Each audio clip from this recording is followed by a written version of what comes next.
What's happening, people? Welcome back to For the Fans TV. We're going to do a quick roundup of the first day back of football. Only 2 games, Aston Villa versus Sheffield United and the Man City Arsenal game. Yeah. So let's start with Villa versus Sheffield United. Let's start with the boring one, shall we? Yeah, well... I don't know, it was a bit entertaining. Yeah. I mean, the ghost goal. Is that what they're calling it? I don't know. Yeah, that's going to be a big sticking point. They're calling it a lot of things, but I'm going with the nice one because obviously don't want to get done for swearing. But I've got to ask a question first. Did you watch it? It was horrendous. Did you watch the game? Not the game. Bits of it, not the whole game. I watched the City. I couldn't get myself to watch. Do you know what? I miss football, but not that much. Do you know what? I was so excited for Premier League to come back. I actually watched the game, and I was actually watching it with my niece, and we were just looking at each other like, "This is really boring." Did you watch it with the artificial sound or not? Because you know what, we didn't actually. Because you got 2 different channels in it. So one of them played it and one didn't. Yeah, for the Aston Villa game, we didn't watch it with the artificial sound, and I think that's what made it a little bit more boring. Yeah, really bad, innit? But the Arsenal Man City game, we did watch it with the artificial sound. It was good. And it was actually quite good. It was alright. It was quite good, even though there was no kind of realism in terms of the penalty and stuff like that. But Yeah. we'll come on to the Man City game in a minute. So let's speak initially about that ghost goal for Sheffield United. Whips in a free kick.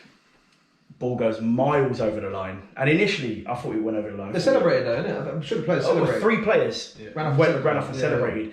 And then I think one of the Sheffield United players went up to the ref and just actually pushed him and said, "What are you doing?" What's going on? Like, I was right on the line. And then at half time, the officials came out and said it was a major error from the goal line technology. Yeah, see, I was and watching at VAR. that point. I was watching at that point. See, I think there was a big problem because I think they didn't realise they could go back to VAR and overrule that goal line technology. Which is nuts if you think about it. Yeah. These are paid professionals, and VAR's been a problem the whole season. There's been complaints about VAR the whole season. But- You think something like that, they say, you know what, let's use VAR for what it's actually meant for. Exactly. Together though, that is the first time that I know of that the goal line technology hasn't worked. I was hearing that it wasn't even turned on. I've been told. I was reading in my group chat that if a goal goes in, the referee's watch vibrates regardless. He does. Yeah, he had his figure. Well, apparently on Sky Sports, they turned around and said when they were in the change rooms at half time, it started vibrating and said goal. No way. Yeah. That is so. So on Sky Sports, when we were watching it, because obviously everyone was so interested in that bit, it turned around and said, actually the referee looked at his watch and he turned around and said goal while it was on at half time. So there was a massive delay. They must have just turned it on at half time for that. But you know, if Sheffield now don't qualify for European competition, oh my God. it's going to be a massive talking point. Or if Villa scrape it, this is what I was Because about to of say. If Villa now stay up by 1 point, Yeah. can you imagine what's going to go on with the other teams that get relegated from that position? Fuming. crazy. We said it's a boring game, but it could come with big Big repercussions. repercussions. Apart from that, though, I'll be honest with you, It was. You know what the thing it is? wasn't a great game. I don't think I was expecting anything other than. I know we were hoping for like some goals in the first Mad game back. action, yeah. I was hoping like 3-1s, 3-0s, rockets from outside the box, everything. Yeah. Hopefully not there enough. I'll tell you what. One seriously good player, Grealish. He stood out. He stood out massively yesterday.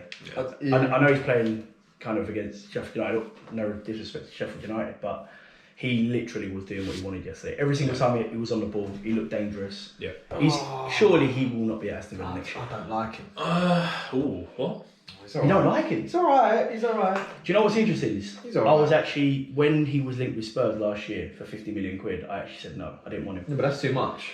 I think too much for someone who came off the championship. I think he's worth money. I'm not denying that. Yeah. But like, you got him and James Madison, who I Yeah. think are very similar, good players. Madison all day. But they're not the finished article. I don't think you can't be demanding 50 million for them. I think the thing is though now, when you've seen him in the Premier League doing what he's doing, I think No, he's a good player. I would like him at Tottenham. I'll be honest, but we'll go through that. We'll go through that on the transfer. Yeah. No, we'll come to that in a bit. But I think really it's typical, really, isn't it? You wait. What was it? 100 days? You wait 100 days for a game football, 103 or something. and then you get that. There was no draw. Oh, the next game though. The next game. Let's move on to the next game. I know for a fact you have been buzzing for this. Ah, for at least okay. 15 hours. No, we're going to try and stay neutral. That's not happening. I know both of you. It's not happening. So you're going to start trying to stay neutral on this. Yeah. A few, little bit. A little. But I feel like even if you're not a Spurs fan, Yeah. How can you not laugh at the shambles that is David Luiz? Yeah, I'm sorry. Let's move on. Let's sorry. move on to the Arsenal Man City game. I want to clarify. It took 15 seconds for him to use the word shambles to relate to Arsenal, but it's... I'm going to try and stay neutral. Whoa, I didn't say about Arsenal. I said David Luiz is the shambles. Who plays for? He used to play for Chelsea too. Yeah. So 3-0 Man City yesterday. Interesting game. Lots of action. Arsenal get 2 real important injuries at the start. Yeah. Within the first 20 minutes. I come on a bit late when I didn't watch it from the off. Yeah. And I was like, what's going on? Pablo Mari and Xhaka. Yeah.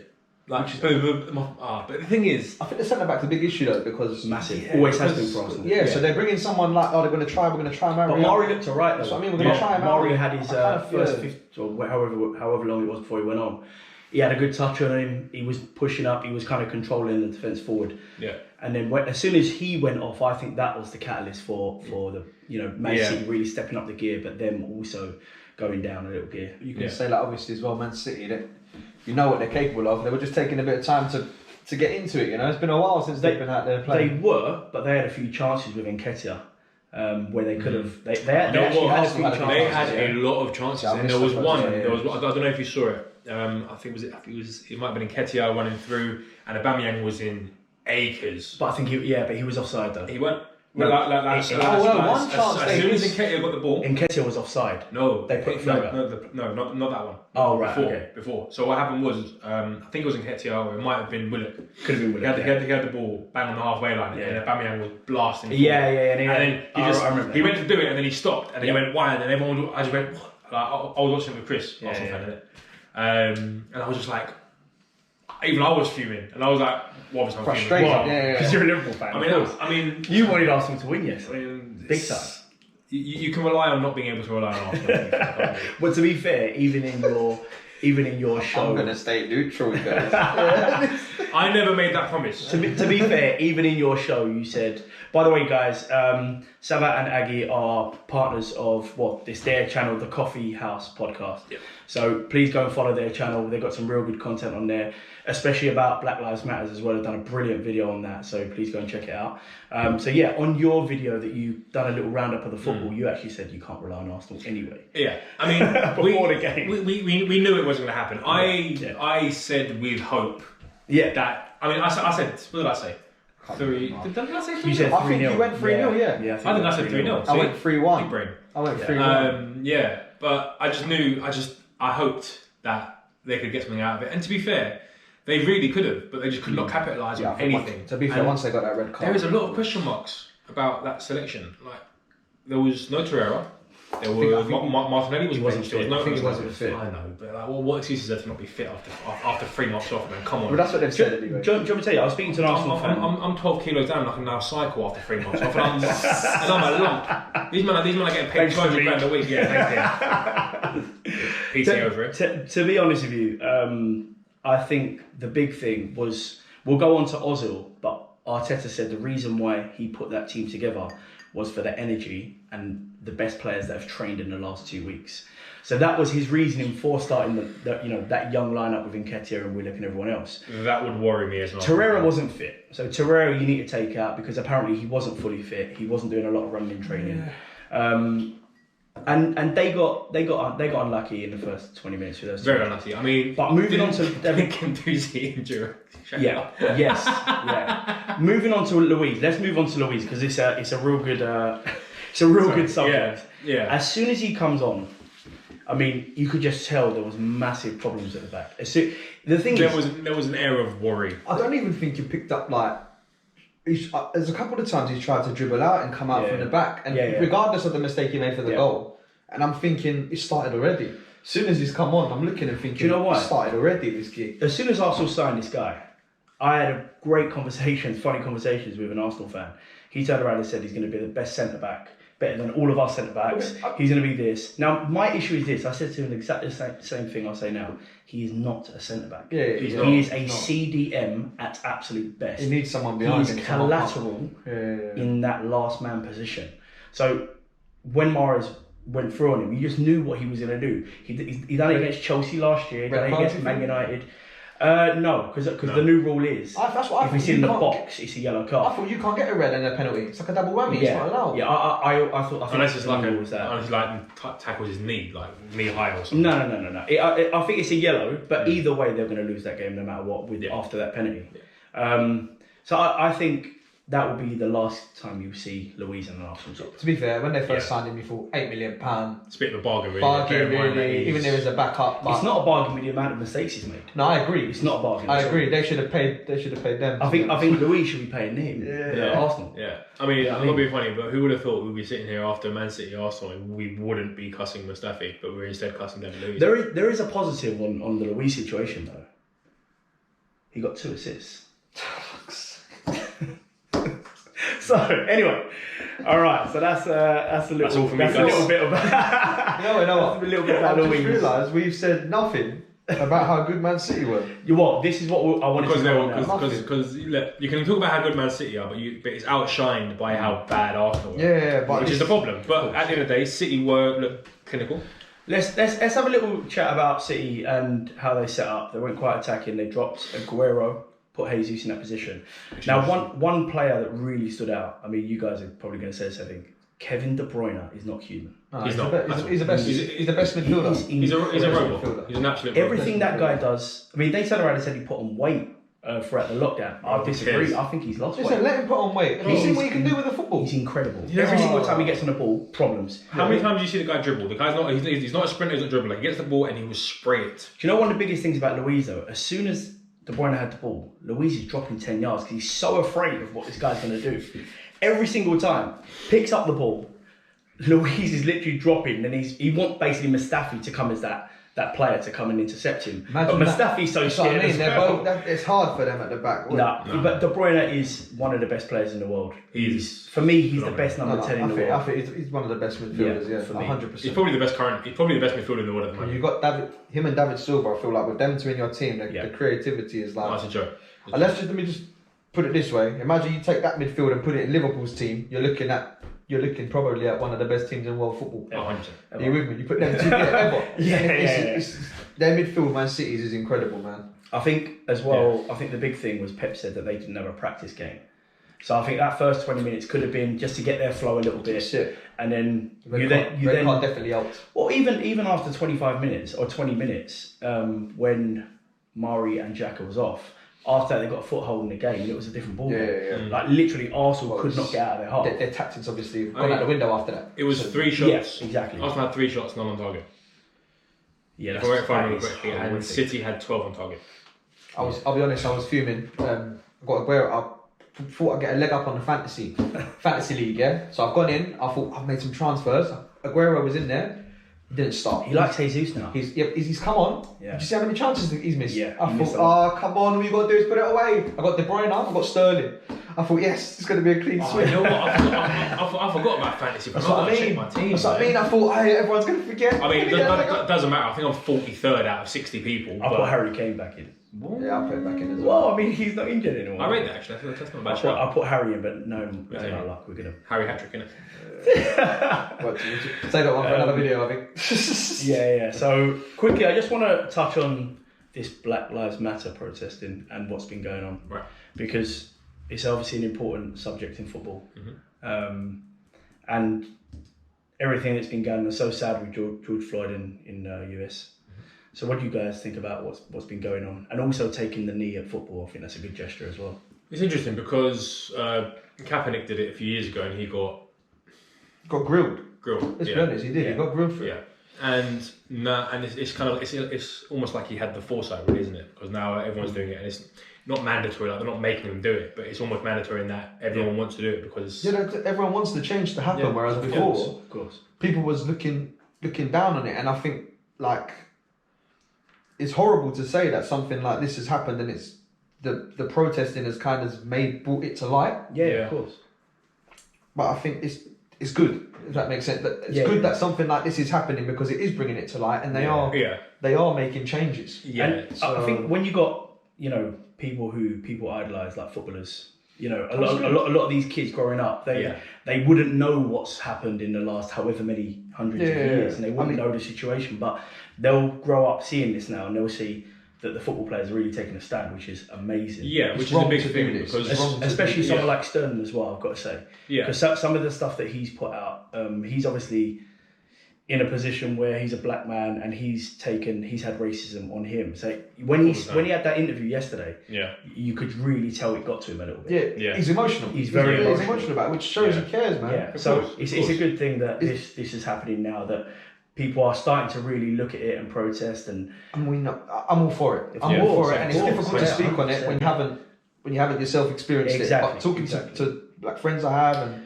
Like you said, the episode that we have when I spoke to it was a great episode. Dave, that's why I'm bringing it up. Like it's so interesting to get an insight of someone that goes through it and things like that, man. Because at the end of the day, we're lucky that we don't have to go through it to that extent.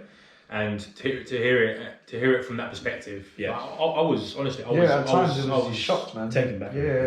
Honestly, if the video didn't fail, you would have seen me. Like honestly, I was like, It was a disgraceful video, but again, it was a disgraceful video. If I'm honest, like, I'm assuming you mean. I'm talking about the George Floyd one. Okay, I'm talking about ours. I'm thinking, whoa. No. Your video was quality, guys. Go and check it out. It's a brilliant interview, man. That's why I was No. Sorry. Did we just get called on to this? No. I was talking about the George Floyd video. I thought that was what you were alerting to. The George Floyd was. That is horrible, and it's the facial. It's the facials of when you see the guy committing a murder. Yeah. I don't know his name off the top of my head. Derek Chauvin. That's Chauvin, When you see him doing that, it's like apparently he's killed before. His face is blank. Yeah, there's no emotion behind the whole thing. It's mad. It's crazy. So, yeah, just wanted to kind of touch upon that. Yeah, it's good what the players are doing. It's good what the players are doing. It's good what the world is doing. It's good what they're doing. It's good that it's now in media light. For in the right way. It is not just obviously seeing people be abused in the way that they are, but it's now people who have had enough. And they're just taking that stand that needs to be taken, because they're not just chucking a tweet out and saying Black Lives Matter and then chucking the phone away. They're actually people have taken a big stand. Stormzy's pledged 10 million towards the movement. You've got I know it's not linked to Black Lives Matter, but you've got Rashford's doing as well. We're going to come on to him next. Insanity on all of that thing. So people are actually seeing things that are happening in the world now, and they're using their social media. They're using their power, because look, at the end of the day, these footballers, they have an insane amount of power. You've got to think about it, because although they don't. You wouldn't think of it. They've got a platform. They have massive platform. They've reached Ronaldo's got 43 million followers or whatever it is, or 100 million followers. Someone who plays a game. Someone who plays football. At the end of the day. And the reach that he's got more followers than Spurs. He probably does, to be fair. He has more than Juventus. I'll be honest, he probably does have more followers than a lot of football clubs. He actually does. He's incredible. But coming on to Rashford, what he has done is unbelievable. But it's incredible. It should have been done before. But this is exactly to his point. Why is it taking a footballer to do it for you to say it to do it? Because unfortunately, we live in a generation of sheep. Yeah. Look, I'm sorry, I don't care. I say it. That's the problem is, a lot of people, not everyone, I'm not saying everyone is a sheep. What I'm saying is that a majority of people will not do something unless they're doing it to jump on a bandwagon. Of course. Which is a shame, and it's unfortunate. But at the end of the day, if you know that, rather than you selling your, look at this bright white teeth thing, look at this tea that's going to make you that's going to make you skinny. Look at this, look at these foreign, if you're in lockdown and you're doing this, of course. Get this Forex guy, he'll get you £1,000. Shut up about that, man. It's true. Do something that actually use your 100,000 million, 2 million, 3 million followers to make a difference, not to make a difference to your wallet. I think the big thing is with Rashford is I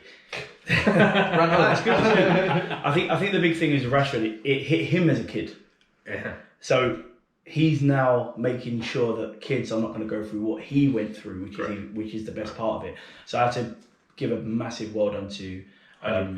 Rashford and everybody that signed a petition to get it through to Parliament. And so that's another thing. It's power of those petitions. Good cause goes the change.org or whatever they are now. They've changed it to another one. Just use your power to get it out to the right people, isn't it? So finalising our roundup, it was a good first day of football for us. Especially for you. But even in general, the results have gone gone Spurs' way, you know. They have, because obviously Sheffield United have dropped off. So Arsenal have dropped off. Yeah. So we want to rise up and try and get. But some that was a European game in places. hand, so really we haven't. Yeah, but we said both of them were games in hand. Yeah, both of them games in hand. So we called it. It doesn't matter. It's like, But still, they could have got a leg up there. So we take it. So yeah, guys, let us know what you think about the first day roundup, and there'll be a lot more videos like this debating with other fans as well, just to kind of get their insight. Thank you for joining us, and we will see you soon. Take care.